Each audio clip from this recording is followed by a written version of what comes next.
So explaining the business model. So I think coming back to, importantly, I love to understand first and foremost the customer journey. And while it may not always be obvious to the business model, I think it's a really important part of, who are you selling to? What's the decision process? How are things being monetized?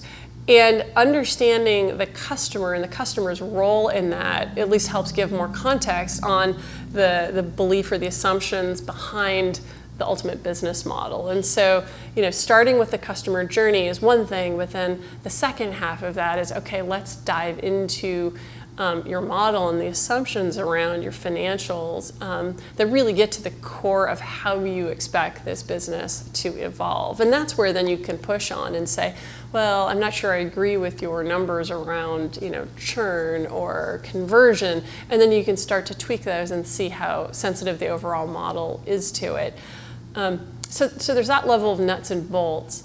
I also think, again, it's helpful to look at analogs for, what other businesses in either that industry or similar but different industries have had similar business models. What have been the challenges? What have been the benefits of those business models? And so I do think looking broad and using those examples as to kind of how and why you're modeling your business in that particular way, I find that very, very helpful.